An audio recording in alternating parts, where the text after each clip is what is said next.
প্রকাশে আপসীন স্বাধীন ৭১।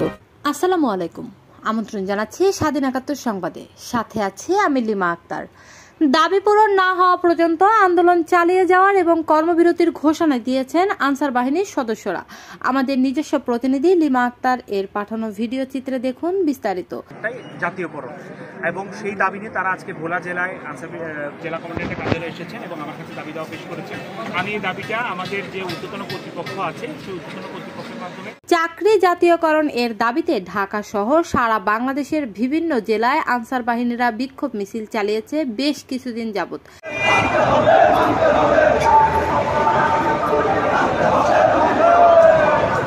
তাদের দাবি একটাই, তারা চাকরি জাতীয়করণ চায়। আজ শনিবার 24/৮/২০২৪ ভোলা জেলায় চাকরি জাতীয়করণ দাবিতে আনসার বাহিনীরা বিক্ষোভ সমাবেশ করেন। এ সময় তাদের সাথে যুক্ত হন ভোলা জেলার কমান্ডার স্যার। সাধারণ জুনিয়র আনসারদের পক্ষ নিয়ে তিনি বলেন, এই সোনার বাংলাদেশ স্বাধীন দেশে বৈষম্যের কোনো ঠাঁই নেই। এছাড়া তিনি আরো বলেন, ১৯৪৮ সাল থেকেই এই সাধারণ আনসার বাহিনীরা নানা বৈষম্যের শিকার হন। আর এই সোনার বাংলায় যেহেতু বৈষম্যের কোনো ঠাঁই নাই, তাই তাদের দাবি হচ্ছে একটাই, জাতীয়করণ। তাই তারা তাদের দাবি নিয়ে আজকে এই জেলা কমান্ডার আমার কাছে এসেছে। আমি তাদের এই দাবিটা আমার ঊর্ধ্বতন কর্মকর্তাদের কাছে চিঠি আকারে লিখিত প্রেরণ করব।